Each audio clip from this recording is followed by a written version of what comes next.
Well, hello. What? I forgot to do my April favorites video when I was supposed to do it. Now it's the beginning of June and I have to talk about 2 months worth of favorites in one sitting again. Who could have predicted that? Let's just get right into it. Let's not beat around the bush. Okay, you saw the title. You know what we're here for.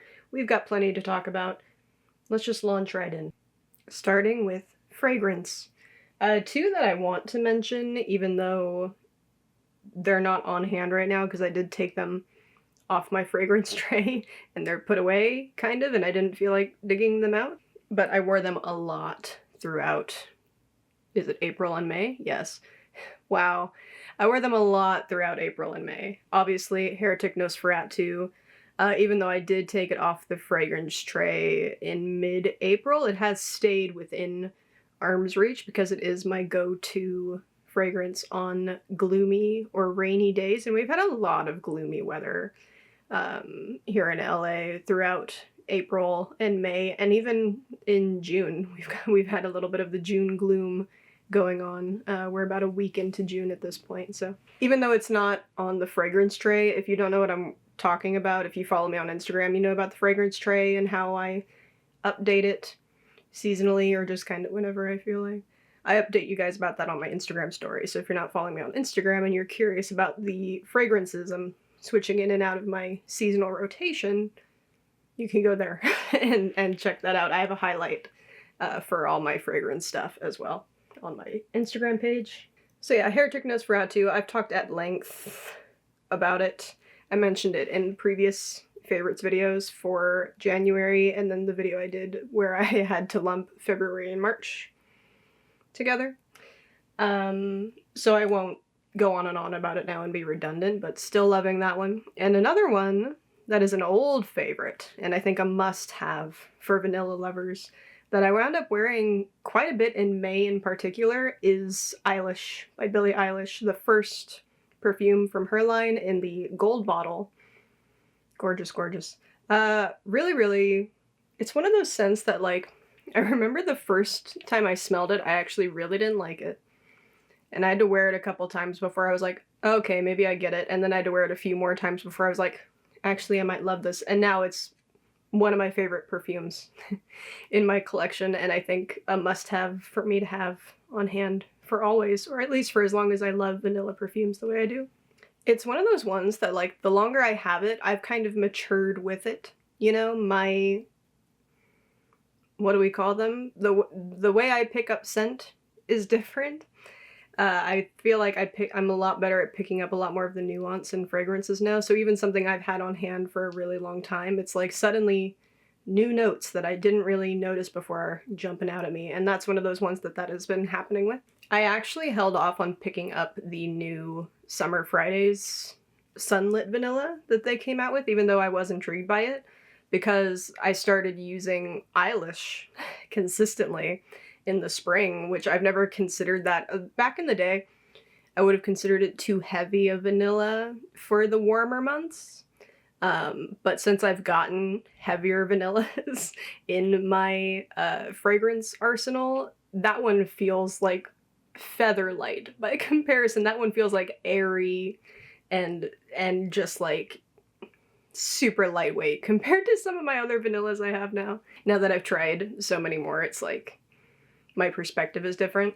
And yeah, the mandarin and the spices have been coming through with that one so much more significantly, like the recent times I've been wearing it, that I'm like, oh, this actually does feel really appropriate for spring and summer, which I wouldn't have expected of it. So yeah, I held off on picking up the Summer Fridays one because I feel like I already have a sunlit vanilla, and that's Eilish from Billie Eilish. Highly recommend. Always one of my first perfume recommendations for people.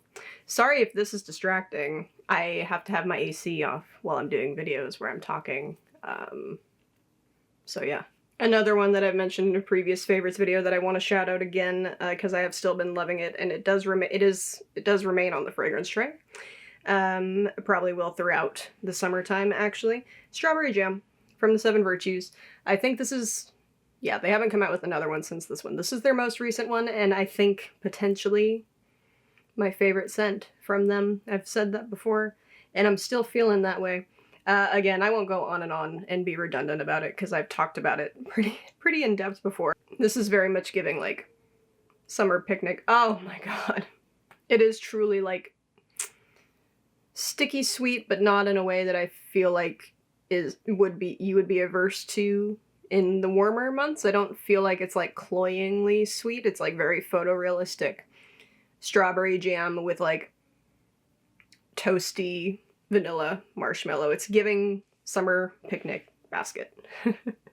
I love that. The two like really significant newer fragrances to me that I became super obsessed with in April and May, I have to talk about Milk Orchid first. I think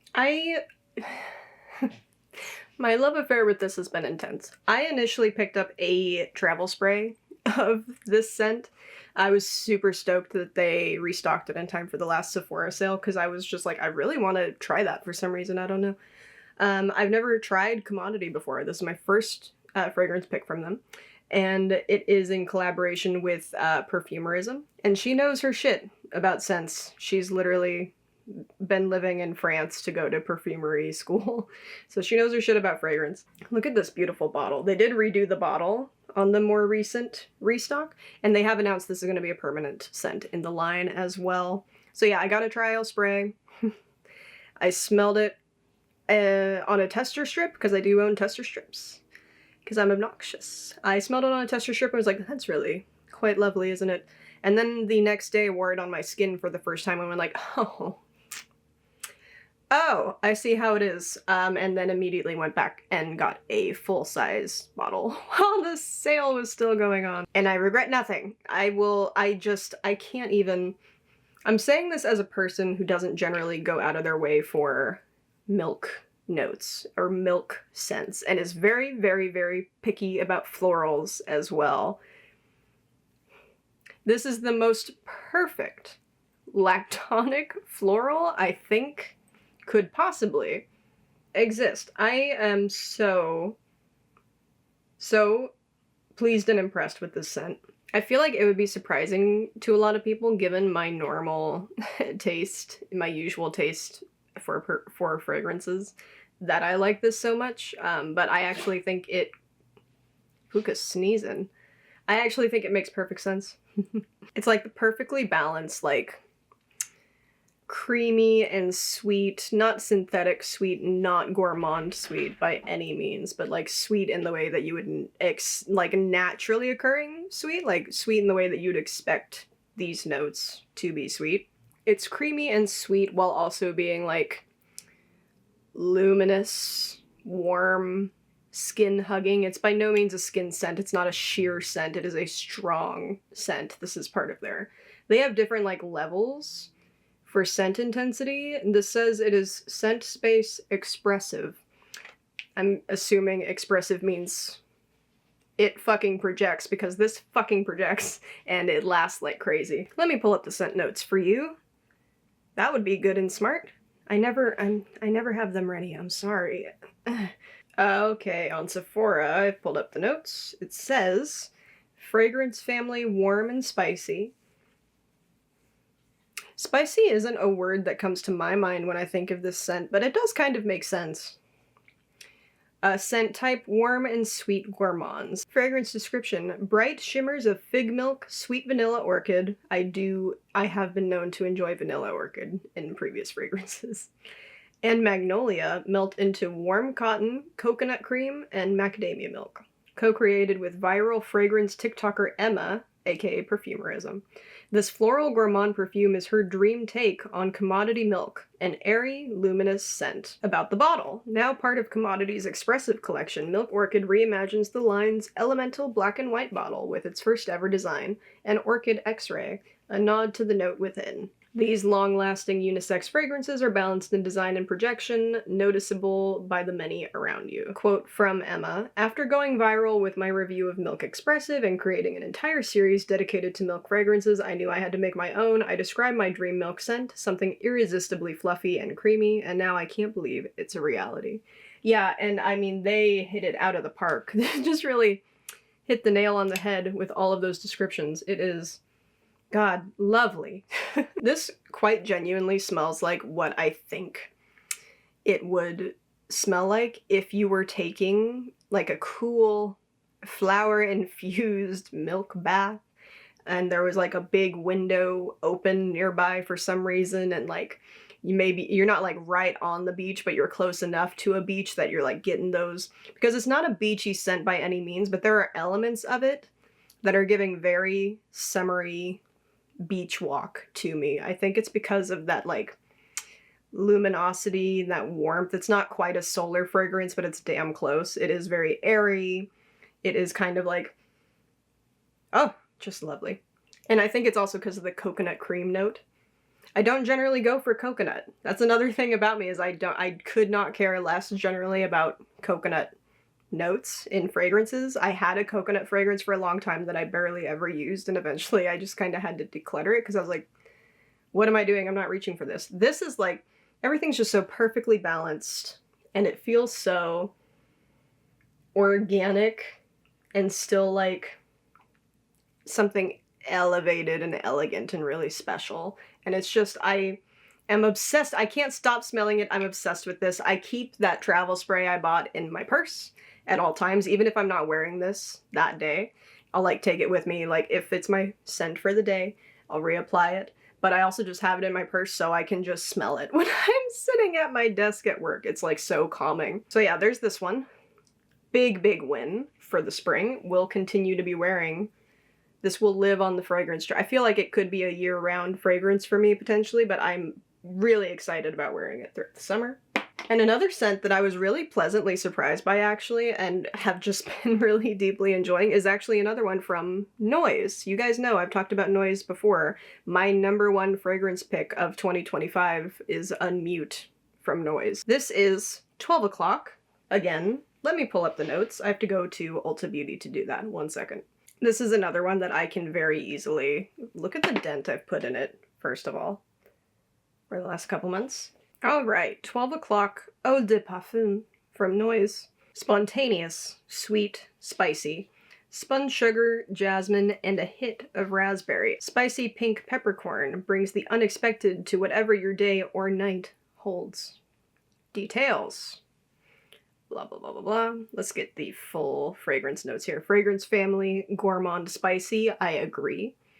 Keynotes, Australian pink pepper, jasmine petals. You guys know how I love jasmine as a scent note. I am attached to pink pepper as well. I love a pepper note in a scent. Middle notes of raspberry and, hello, little man. Puka just came running in here.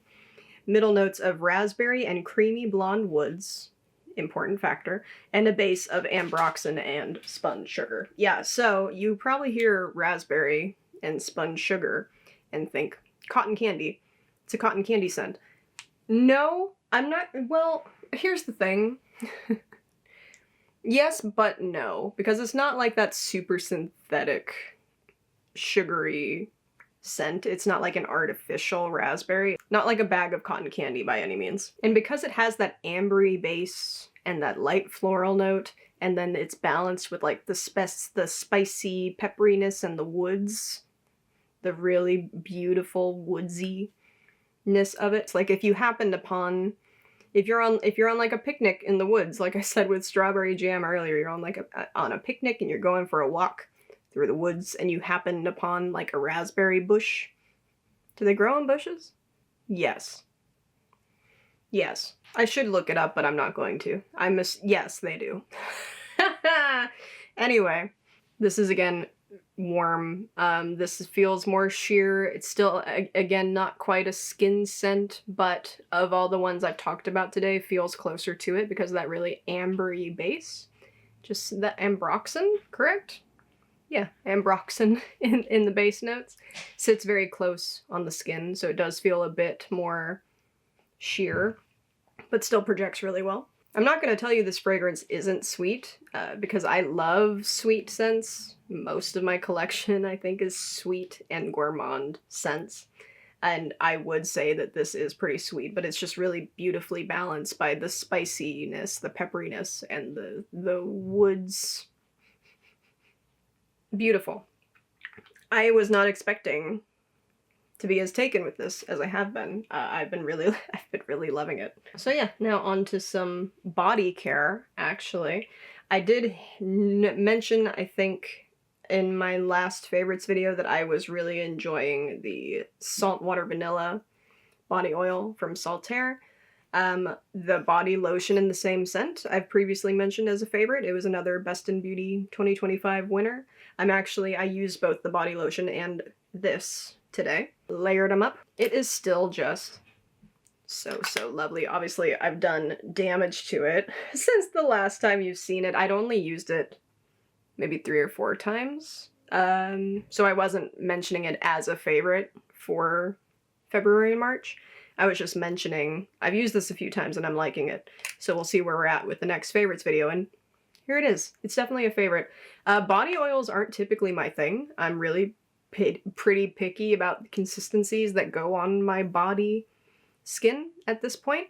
And it's also unusual for me to wear it during the day like I am right now, but I thought it would be nice as like a little highlight on my shoulders and my chest. I do like that. Mostly I like to use this as a last step in my body care in the evening when I do use it. Am I good about doing my body care every night? No. No, I'm not. But when I do, this has been in the rotation a lot.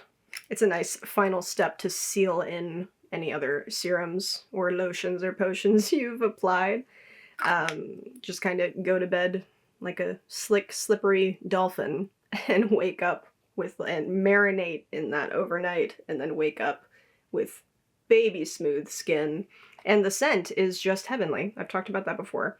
I basically called it the saltwater taffy of vanilla fragrances. It's a very summery take on vanilla. It's got that salty note, and I think it's jasmine. It's some kind of light floral that, I'm gonna be honest, you're not gonna pick up on really when you smell it. It's very, very vanilla, and there's something about it. I noticed when I started noticing it when I was using this, and I was like, I wonder if that's something about the body lotion I wasn't picking up on. And so I used the body lotion today and went like, oh yeah, something about the saltwater vanilla scent from Saltaire is very much giving, very subtly, don't let this put you off if you don't like the sound of it, subtly, like a bubblegum kind of sweetness in it. But oh god, it is so lovely. Still just absolutely loving any and all products in that scent from them. Another body product that I had only used 2 times by the time I was filming my last favorites video, and so I didn't even bother to mention it. Because this one in particular I did want to use more consistently before I mentioned it at all, and I have done damage to it. Let me show you. She's been loved. This is the Herbivore Retinol Alternative Body Serum, the Bakuchiol serum for the body from them. It is a really perfect, milky, ultra lightweight consistency, and I mean like truly milky. Like super fluid. There's another milky consistency body serum I was using from Good Molecules for a time. I actually still have it. My second bottle of it anyway. Haven't touched it since I tried this. I like the consistency of this much better. I like the way it settles on the skin a lot better. The Good Molecules one tends to be sticky. It gets quite sticky. And then if you don't go over it with like a moisturizer to kind of seal it in, it just stays sticky. And I don't like that. This one, not sticky, completely not sticky, pure hydration, very lightweight, sinks into the skin, settles in so nicely, and then once after like the dry down, it just kind of leaves your skin like velvety smooth and soft. I feel like it's much more effective as a body serum than the Good Molecules one that I was using anyway. And I can either layer this up with a body lotion afterward, or actually what I was doing for a while was literally using these two together. This is a first step, and then my second step Just going straight in with the body oil. And that's super effective for getting that dolphin skin effect that I was talking about earlier. Just doing a lot of good work for your body overnight. But I also am fine just using this on its own, which really surprises me. I've been so beyond happy with this. We'll definitely be repurchasing. I can't believe how quickly I've gone through it. I really love that, actually. On the topic of skincare, I am sorry to be the one to tell you, the Tatcha sunscreen is the shit. Similarly to this guy, so beyond impressed with the consistency of this. When I heard milky sunscreen, I kind of thought it was going to be a similar consistency to their Dewy Milk Moisturizer. This is my second one of these little travel bottles from them. Of this, I have been really liking this formula. They're actually quite different, and if I'm being completely honest, between the two, I am more impressed with the consistency of this than this. This is nice, and I like having a lighter weight version of their dewy skin cream to reach for. That still gives me much of the same effect as that one without being so heavy. I wouldn't quite call this consistency milky, is what I'm getting at. It very much feels like a liquefied version of that cream, if that makes sense. This is truly, truly fluid, ultra lightweight, milky, non-sticky, non-weird goopy gloriousness. I've been really liking this in particular in my skin priming routine for days when I'm going to be putting on a full face of makeup like today. But I also do like it on non-makeup days too. There have been days when I've just been kind of around the house and feeling like my skin needs a little bit of a pick-me-up. Let me wash it and then smother it in my milky sunscreen. SPF 50. At this point, I really don't feel like going below 50 for SPF. It has the same scent as their dewy skin line. So if you've smelled any of those before, you know exactly what it smells like. That kind of like sweet,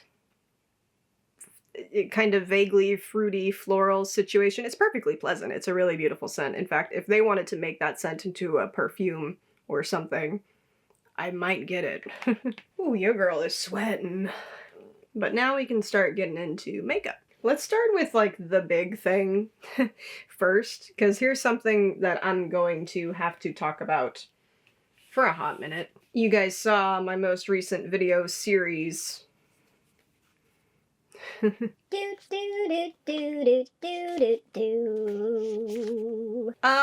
are going to talk in depth about my experience using each of these palettes, and I'm going to rank them for you. I did do, when I did the palette bingo, where I used all of these together, that was like the grand finale of that series, was Twilight Palette Bingo, which is my first palette bingo. If you haven't watched it, you should go watch that. It was something. I did do a ranking of the looks in that video, and I did allude to the fact that my ranking of the looks was not reflective of my ranking of the palettes. So, and technically I have two rankings, because there's like the objective ranking, like the order in which I would recommend these to you, and there's my personal ranking, like me going least favorite to most favorite. So we'll get into that. Let's first just talk about each palette. We'll go in order. We'll go in order of the Twilight saga. Twilight palette. I was so beyond pleasantly surprised by this fucking thing. I was one of the people when this collection was announced, who was bitching incessantly online about how much I did not enjoy this color story, because I didn't see the vision. I mean, I saw the vision, but I didn't see the bigger picture of like the complete vision of what was to come, you feel me? And I kind of think actually part of that was that there was just a lot of confusion about what this first Twilight collection was supposed to be. Because of the references that were being made with all the little like extra pieces in the collection. I think a lot of us thought when this was coming out that it was supposed to be like an all over, like just a Twilight saga collection, and it did have to be clarified that it was specifically just the first movie, just Twilight collection. And another thing about it that was really annoying me at the time that this was announced and this was coming out was that it obviously is a largely blue color story, and it has these really intriguing, beautiful, like denim blue tones, which immediately set me off because I personally have been victimized by so many blue eyeshadows from ColourPop. I was just convinced this was gonna be like an ashy flop because I didn't feel like they did blue tones very well. And so it kind of felt like a waste of fucking time. I was like, it's actually a really pretty concept, but I feel like because it's ColourPop, it's gonna serve ash for one thing. Because this was at the time when that was still really a problem with them. There's even like randomly this one light tan transition shade that doesn't necessarily go with anything else that's going on here, but nevertheless there it is. Because they always have to include like one really ashy transition shade in their palettes for whatever reason. And then like this really, really light desaturated gray blue tone, which I actually wound up being really impressed with, was one of the ones that really impressed me when I used it. Overall, the idea of doing a palette that basically had the Twilight teal filter over it was a cool idea, but I didn't trust ColourPop to execute it well, and I know I wasn't the only one, so I won't be hearing shit about it. However, boy oh boy, am I impressed. Boy oh boy do I enjoy this palette. I am so pleasantly surprised, and what's hilarious about this is that kind of seems to just be the consensus among those of us who did not pick up this palette when it initially released, but have grabbed it in the years since at some point.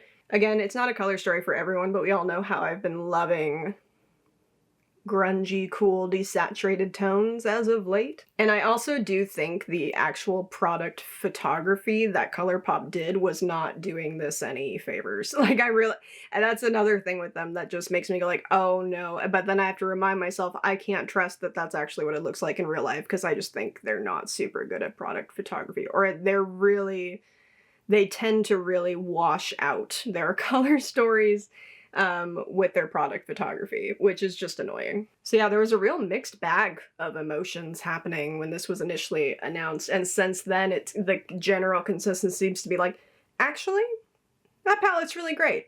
And I do agree, and I do feel bad for talking shit about it in the past, although I had my reasons. I had my reasons. I didn't realize that this palette, this overall collection, was really fantastic, actually, now that I've had the experience I've had with this. Because also, at the time, the last thing they announced was the palette, and I felt like, in comparison to all the other pieces of the collection that had already been announced at that point, this felt really lackluster by comparison. People were upset there wasn't a red in this palette. I actually don't mind that. I don't think it needed a red. What I would have liked to see in it was like a purple, because the only bit of purple we got in that collection was one of the 2 Super Shock highlighters that came with it. Which is fine, but that being the only bit of purple kind of felt like it made it like stand apart from the rest, stand out in the collection in like a kind of a weird way. I would have liked to see some purple representation in this palette. I will say the shade Immortal, which is gorgeous, like sheer sparkly shimmer, by the way, does have a bit of a soft lilac-y shift to it, like a bit of a purple twinge to it. But again, it's like a sparkly sheer topper shade, so that effect is pretty subtle.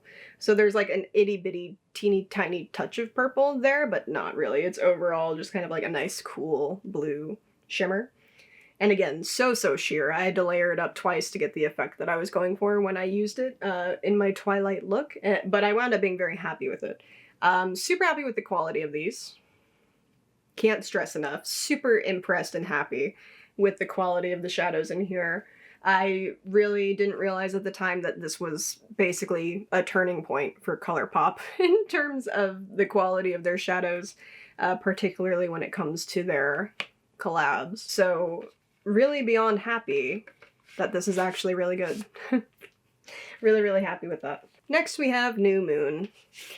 This was the one I kind of assumed was going to be my least favorite, just color story-wise, because we all know, if you were here when I did my first impression try-on video with the Grounded palette from Glaminatrix, you heard how I feel about Mustard's And this is overwhelmingly quite mustard, which makes sense for the movie. Everything's in that really golden, sun-drenched hue. Again, really, really good at capturing the vibe. I do enjoy this. I do kind of wish there was like a really, really... I like that we got a matte black. In the Twilight one, we got like a sparkly black, but basically acts like a matte, so it doesn't super matter. I would have liked to see something like a really deep forest green in here, maybe. But other than that, I feel like, yeah, that's New Moon. When I look at that, that makes sense. That's a New Moon palette. And again, the quality of these. Beautiful, beautiful. So, so impressed. This shimmer that I used when I did my look, the Wolfpack shimmer, it's so gorgeous. And in fact, actually, the shimmer I wound up dipping into, spoiler alert, for Palette Bingo, Soulless Monster, also really, really beautiful. So yeah, another one that really pleasantly surprised me, specifically quality-wise. Then we have Eclipse. You may remember, if you were here for that video, the fucking crater I put in this shade here. Yikes. This is a really interesting one. I was curious when we realized they were going to be doing collections for each of the movies. I was like, how are they going to do Eclipse and not have it be the most boring thing I've ever seen in my life? And I kind of assumed, oh, it'll be like kind of a grayscale palette with pops of red, because yes, that makes perfect sense for Eclipse. And I feel like they managed to capture that vibe without going full grayscale. There's still a lot of that cool, grungy, desaturated vibe happening. Again, gorgeous, gorgeous shimmers. Really happy overall with the quality of the shimmers and the mattes in here. With the exception of Mind Tricks, the multichrome Shame is actually fine. The multichrome Shame in the middle of the palette, their multichrome, specifically powder formula, I can't speak for. I know they've done multichrome like liners and stuff like that. I think also their shadow sticks, the cream shadow sticks that they do, there are multichrome shades. I can't speak to those. Haven't tried them. Their powder multichrome formula's giving me nothing. It's giving me nothing. I tried to layer that shade up on my eyelid 3 times. 3 times. Very, very dry. Very, very weird. I wound up layering one of the silvery shimmers over top. And what was cool about that is that then the multichrome shade was kind of peeking out from underneath the silver, and that looked pretty cool.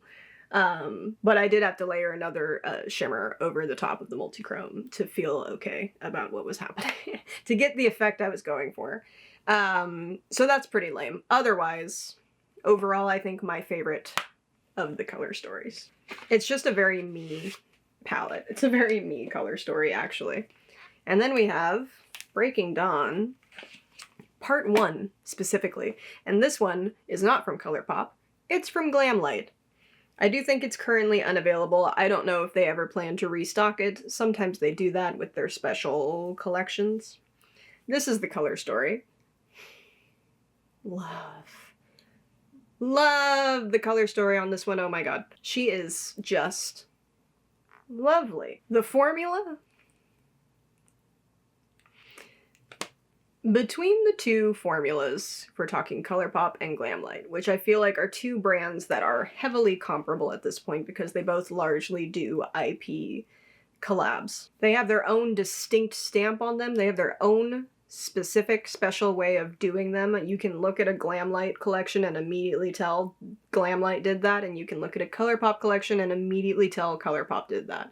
And in both instances, for better or worse. Between the two formulas, specifically in the Twilight collections, ColourPop formula was a lot nicer to me. Glamlight, I'm 1 for 3 on the Glamlight formula because the first palette I ever got from them, which was the Camp Crystal Lake palette from their Friday the 13th collection,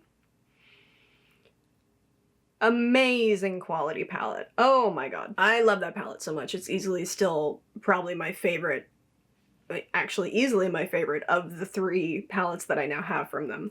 I was so impressed with the quality of that one, it immediately made me go like, okay, try more Glamlight shadows. My 2 more recently acquired ones from them, which are this one and the Lord of the Rings palette, which you might remember did win a slot in Best in Beauty 2025, and we're gonna get into that later. I've been having issues with both of them when I've tried them. Just something about the shadows seems different. It's almost like, and when I say what I'm about to say, I need it to be understood. I don't think they're bad shadow formulas, I just think they're shadow formulas that don't work for me super good, because I do have very oily eyelids. My eyelids have always been super oily, and my eyebrows sweat. I sweat from my eyebrows so much. So I have like oily, sweaty eye space, and then this big, I have this really deep crease in my mobile lid. So I'm very prone to creasing, and I'm very used to shadows fading and stuff on me. So I know when a shadow formula works for me and when it really, really doesn't. Particularly emollient, really creamy, even if they're powders, a very creamy feeling powder. You know what I mean. Those tend to not work for me. And in the case of the Lord of the Rings palette and this one from Glamlight, they're both surprisingly more emollient powders, both in terms of the shimmers and the mattes. The shimmers practically do feel like cream shadows.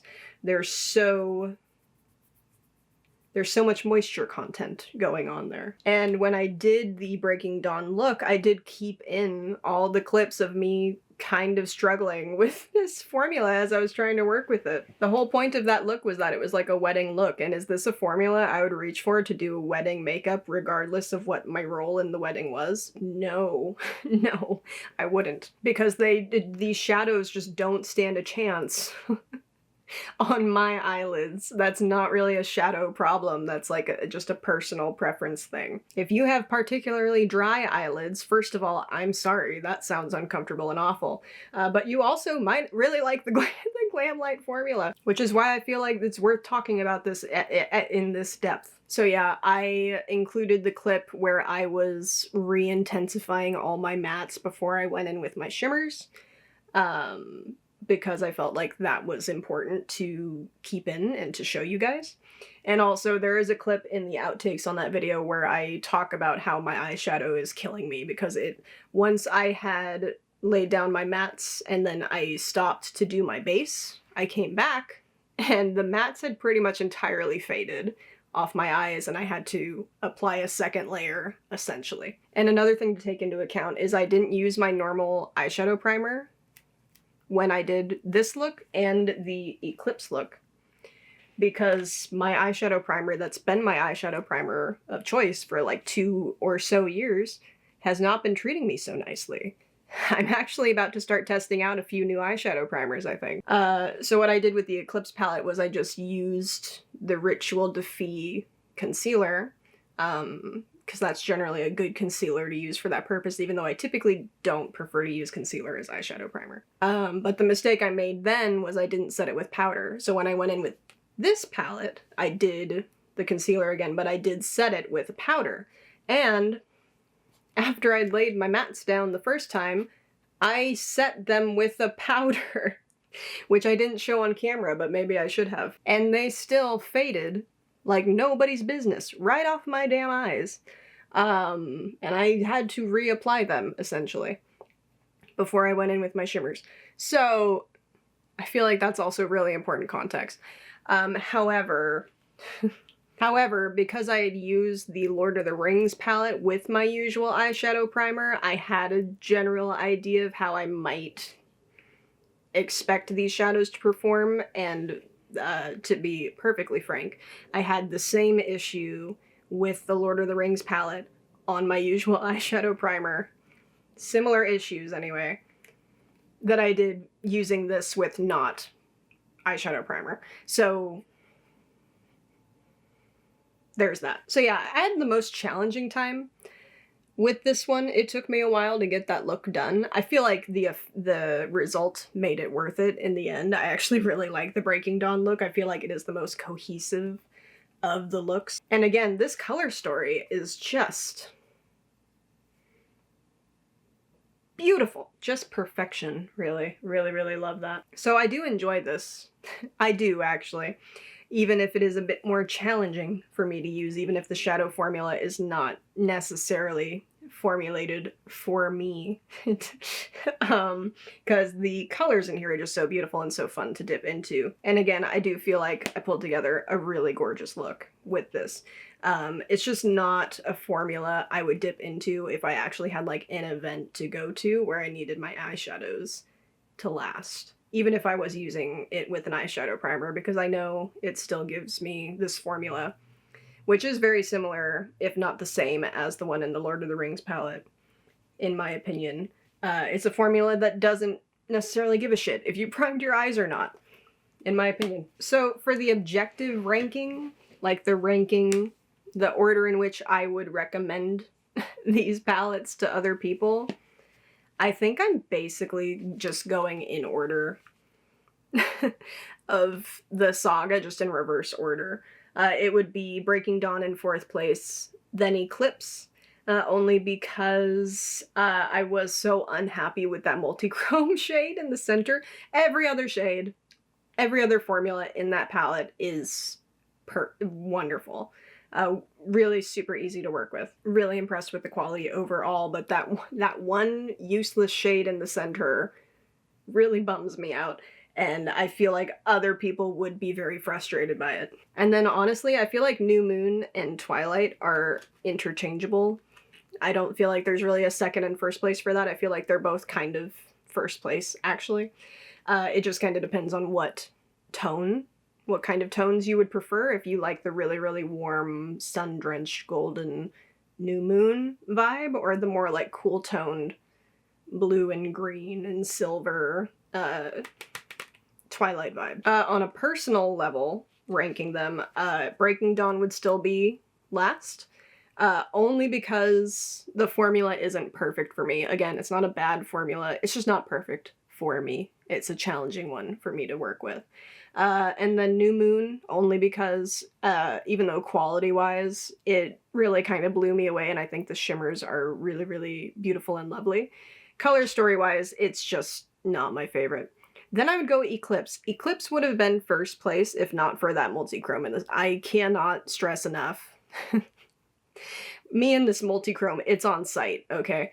If not for that multi-chrome in the middle, if it had been a different shade in the middle of this palette, or just a different shimmer formula, this would have been first place easily, because otherwise this is a very me color story. And overall, again, quality-wise, I was very impressed with it. That does mean that first place does go to, in my personal ranking, the Twilight palette from ColourPop.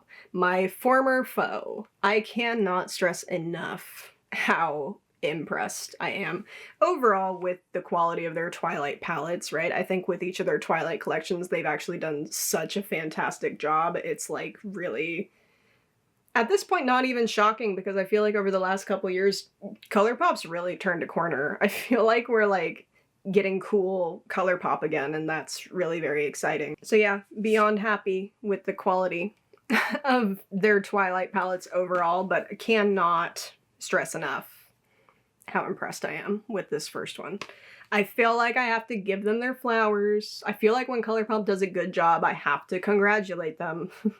I feel like I should praise them when they deserve it. And I also feel like because I bitched about this so much when it was first coming out, I do have to give you guys my revised thoughts and formally issue an apology. Sorry, ColourPop, you actually did really good. And again, I do want to reiterate, because I will feel really bad if people walk away from this being like, she hates Glamlight. I don't hate Glamlight.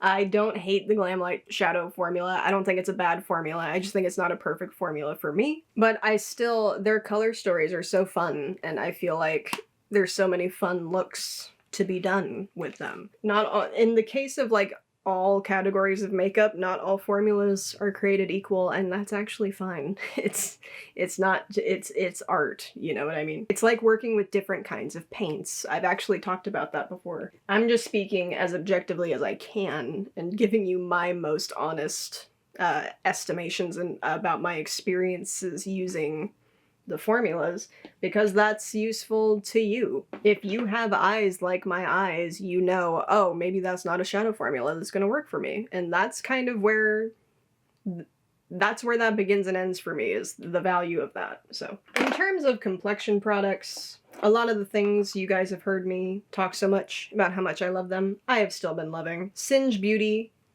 blushes, specifically in the shade Likeable Lychee. Perfect, perfect, perfect, gorgeous, gorgeous girl. The CL Powder Blush in the shade Ready, and the Trixie Cosmetics blush in the shade Cult Classic. If you have this and this, use them together. We discovered that when I did the New Moon makeup look. They're a beautiful combo. Still loving those, and I actually like the CL powder blush formula so much I did pick up a second shade, which I haven't used yet, but I'm excited to. I got the shade Shy, which looks a lot more like pinky than I was expecting it to. I thought it was going to be more of like a cool mauve, but based on my experience with Ruddy, I do trust that this is going to look beautiful on my skin. So you'll get to see me try that out at some point. And in terms of highlighter, Kosas highlighter, still very, very fun. I have the shade Opaline. Love her. And of course, Black Moon Moonlighter in the shade Squid. She's still perfection. So those are all powders, but over the last couple months, there are some cream formulas I've been really loving. And if you were here throughout the Twilight Saga video series, you would have seen me using them incessantly. My Salt New York Quad, from their collaboration with Hannah Louise Poston, I have the lightest colorway from that collaboration, which means I have the shades Old Gum, Waxwing, Teasel, Jesus Christ, and Nimue is the highlighter shade. I feel like it was a bit of an oversight when I was doing my top 3 favorites in 10 makeup categories collaboration with Hersa that I didn't mention Nimue when I was talking about cream highlights, but it's fine. I feel like Nimue, I did mention Flexitarian, which is an old fave of mine, and another ColourPop staple. Nimue is like a creamier, more wet look version of Flexitarian, in my opinion. Flexitarian's very metallic, very much molten metal on the skin. All these cream formulas are very, very beautiful and very, very adaptable. All very beautiful, beautiful, lightweight creams. The blushes are on the sheer side, but buildable, but not buildable to the point where they're ever gonna feel like too much, you know? Which also makes them really nice to wear on the lips. Gorgeous little quad. There are blush shades from the other depths, the other 2 ranges that also really call to me, but overall, I'm just really happy with that. And then from Ritual Defee, the Metamorphic Highlighter in the shade The Sorcerer, which I did mention as one of my top 3 favorite cream highlighters in my collaboration video with Hersa. It is gorgeous, oh my god. She is somewhere between that super creamy, smooth finish, kind of like a ColourPop Flexitarian or a Salt New York Nimue finish, with just enough of that really wet-looking, intense sparkle. Not quite glitter, but sparkle. Love, love, love. You guys know I have a deep, deep love for Ritual Defee. Complexion products in general. I feel like they do cream formulas so spectacularly. Also, shout out to the CL blush brush. My goodness, I am obsessed with this. What a good blush brush. People were really hyping it up. It launched with the powder blushes. I did buy it at the same time that I bought Ruddy when I did buy it. And then I slept on it for like a while. And then during the filming the Twilight series, I used it. I'd used it once before, but didn't really get a solid impression of it. And I was using it throughout that series and going like, this is a really good blush brush. So if you're looking for a good blush brush, this is a really good one. Probably seems like a silly thing to harp on, but my god, does it make the process so simple. Let's move on to lips and then we're done. Previous gloss and lip staining products that I've mentioned before still apply. I have my ride or die faves. I have my comfort glosses. I have my lip stains, particularly the Juicy Tints from Glisten Cosmetics that I've been loving. On the complete opposite end of the lip stain spectrum, These Persona, what's the full name of them? Lip gloss stains, yes. The Persona lip gloss stains. I have the shades Petal and Honey. I think there are 2 other shades, and I might get them. I might pick those up. I thought all the colors looked really beautiful. These are just the 2 I landed on.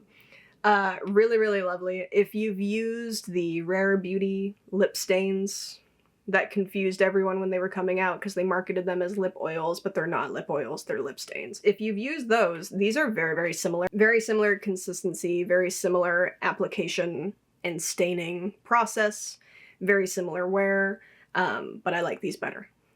So, Mob Beauty glosses I have mentioned before as favorites, but specifically I have picked up, so I talked about the Mob Beauty glosses in my January favorites video. I have picked up 2 more shades since that video, and the one I want to call out specifically today is The Void, which they did in collaboration with Not Another Hannah, and it's just a sheer black, and it's beautiful. God, it's beautiful. This was part of the lip combo for the Eclipse makeup look, and that lip combo is easily my favorite of all the lip combos I did in the Twilight series, and this just pulled it all together so perfectly. And lastly, for glosses, these unexpectedly stole my heart. I've been wearing them a lot. One shade in particular I've been wearing so much. These are from Romand, Romand? These are the Glasting Color glosses. I picked up the shades Rose Finch and Dim Mauve. Dim Mauve I have been wearing so much. It is, I don't think dim is really the right word, but it is like a perfect mauve shade. And then Rose Finch is more like just kind of like a nice, slightly warmer, almost a petal pink, but like a wearable petal pink. It's going to be very appropriate for the summertime. I've been wearing Dim Mauve so much because I just love a cool tone lip, but I think I need to give a little bit more special attention to Rose Finch in the summertime. It's very much a My Lips But Better shade, Rose Finch is, and I don't want to run out of Dim Mauve, so they're the same consistency. They're a really interesting consistency, actually. I feel like, how do I describe this? They almost feel like they're not like that liquefied balm consistency. There's definitely a bit more substance to them, but they just have like a really lovely creamy finish. They're not sheer. They are pretty opaque, and just super easy to, they have that substance to them. They have like a decent enough grip to them that they hold their form for like a really decent amount of time, actually. I've been really impressed with the lasting power of these, but they're also easy enough to reapply throughout the day, even though they are on the more pigmented side, and I think that largely has to do with the shades I chose. They're pretty mistake-proof, super comfortable to wear, just super impressed with these. Love, love, love. There's another Romand product that I actually had in my collection before I bought those 2 glosses that I used for the first time today. It's the base of my lip combo right now, and it's a lip product I'm going to become obsessed with. We'll probably talk about it in the next favorites video. Anyway, that's it. Oh my god, I can't believe we got through all that. Let me get this outro filmed before I run out of space on my SD card. That does it for this favorites video. Another one for the books. Hopefully you enjoyed. Be sure to let me know down below what some of your favorite products of the last couple months have been. I do promise I'm not going to keep lumping 2 months into one video. I'm not going to keep doing that. That's not actually how I want to do this. It's just the way that things have come together lately. Thank you so much for being here. Thank you for taking some time out of your day to hang out with me and hear me talk nonsense about the products I've been loving. Super cool of you. I hope you guys are doing well and that you and your loved ones are all happy and staying safe and healthy out there. I hope you're excited about summer. I'm pretty excited about summer. I've already been doing some fun summery things. And I feel like that's going to continue. So that's exciting. Just the other night, actually, I went to my friend. They had a kind of grand reopening of a club that they now own in West Hollywood. They did like a pride kickoff event on Thursday night that I was at, and it was just the best time. Just the best time. And I'm super proud of my friend. If you're ever in LA and you find yourself in the WeHo area, be sure to check out Roosterfish on the corner of Santa Monica and Robertson. It'll be a grand old time. They'll make you cocktails that'll help you feel very, very silly. Yeah, very, very proud of my friend. It was really beautiful to see how happy he was throughout the night as he was, you know, running around working his ass off, but also just showing everybody what he had built. It was super exciting. I was super glad to be there and be part of that. It is too warm. I have to go. I need to eat real food because I had the most unsatisfying lunch before I sat down to do this. Oh my god. So I need to go amend that quickly. Again, thank you so much for being here. I hope you have a beautiful rest of your day. Be kind to others, be good to yourselves, and vice versa. And I'll see you back here for the next one very, very soon. As you may know if you were here for my last video, there's a very fun series coming at you, so don't miss that. Be sure to subscribe. And also like this video if you haven't already.